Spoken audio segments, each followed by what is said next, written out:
What up, fam? I hope y'all having a good night. Sorry if I sound a little off, it's because I'm sick, but bear with me. I'm still make this video for y'all. Y'all wanted a video on how I prepare for the next day in the stock market. Basically, how I analyze the day before. You know, get ready for the next day, for the morning.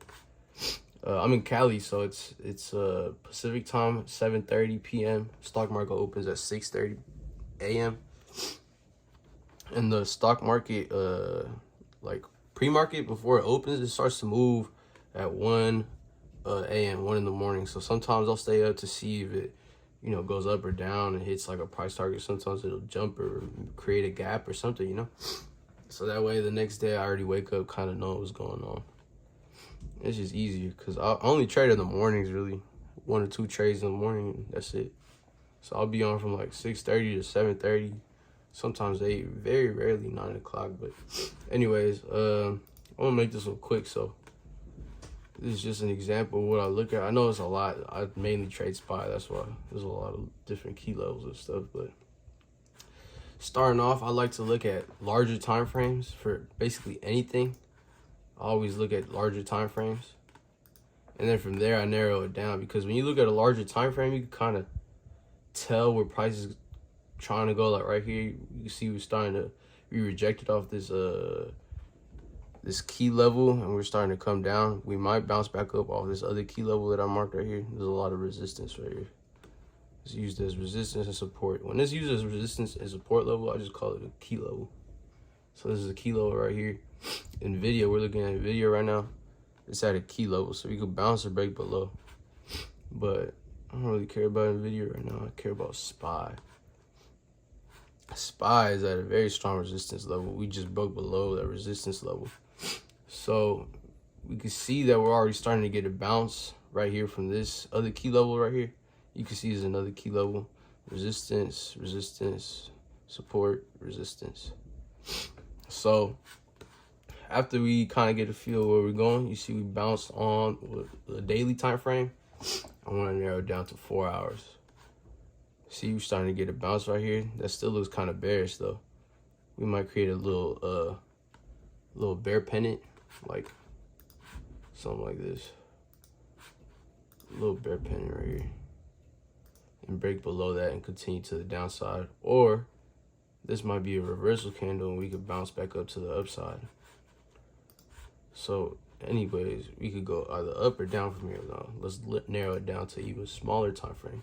Let's go to 15 minutes. So right off the bat, I can see that we bounced off that resistance level twice. I'll show y'all right here. Today, we bounced off twice right here. So we could continue off to the upside. That could be the start of the bounce, because it looks like it wasn't trying to break below. There's too much resistance right there. Resistance level was too strong. So I see another key level right here. It's a little bit of liquidity. So what I like to do is mark those zones. Any zones I see, I like to mark them, because that's what I'm looking for, to break either below or above.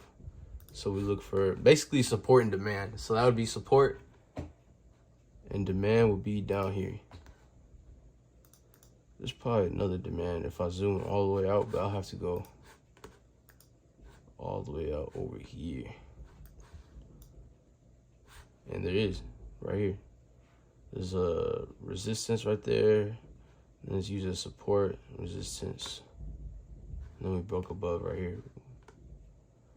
So I had already marked that key level. So that's basically what I'm looking for. Key levels. All I gotta do is wait till it gets to that key level. So it could either go, let's see. I'm a little lost right now. My bad, y'all. I'm kind of sick, so I'm out of it. Anyways, support, demand. All you gotta do is wait for it. Price to go here. We could either bounce off again or break below it. You're gonna always want to wait for it to retest, because it usually always retest. It'll be like a fake breakout or something. It'll just be a liquidity sweep or liquidity grabs, whatever you guys know it as. It could either go down like that, come back up, or just continue to the downside, right? Or, because I never know, no one knows where the market will go. So We could either do that, or we could just go straight above, hit this demand zone or support level. I'm sorry. See how I'm out of it. My bad. I'm gonna break above it, retest again, continue to the upside. Now that's basically all I look for the night before. Just look for key levels. That's all I do. Look for key levels, and tomorrow I just wait and see what happens. Tomorrow, like today, I figured we would go up, and we did. We bounced off this other key level right here. This was my price target right here. Let's see, how do I set it? Right here, this line. You see how there's a lot of resistance right here? That was my first price target. I figured we might, you know, reject off that level, so I took profit right here. I bought calls in the morning, and I sold right here for 50% profit. Then, where else did I buy calls? I got 100% profit somewhere else. All right here. I bought calls right here and rode all the way up to here. I got 97% profit. So yeah, I took two reversal trades yesterday, which was pretty cool. Pretty good trade.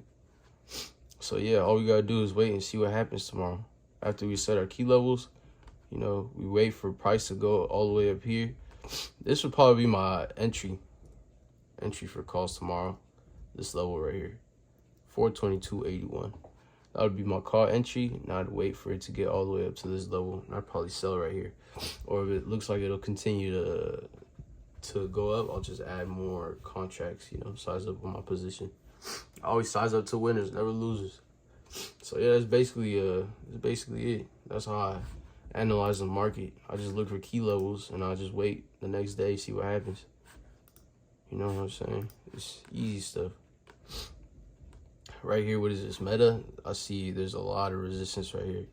A lot of resistance. Look at all this resistance. It didn't break below this at all. I haven't seen Meta, so I'm barely looking at this right now. Let me mark this for y'all. Look at all that resistance. So basically all we're looking for, resistance, support level.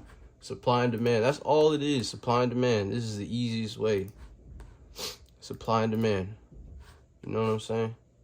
All you gotta do is wait for price to hit here and buy and sell right here. Or it could go the other way around. So if it goes up here, I'll buy right here, wait for it to go back down here, and I'll sell right here. You know what I'm saying? Supply demand, easy. Might come back up too and break above it. You know what I'm saying? Or we might go below, you never know. It's all about patience. You never know where the market will go. You just have to make an educated guess. And this is basically the easiest way to make an educated guess. You set supply demand zones, wait till it hits, buy and sell. Don't let it come back up or nothing. Don't get greedy wanting more. You take what the market gives you. All right. So yeah, hope you have a good night.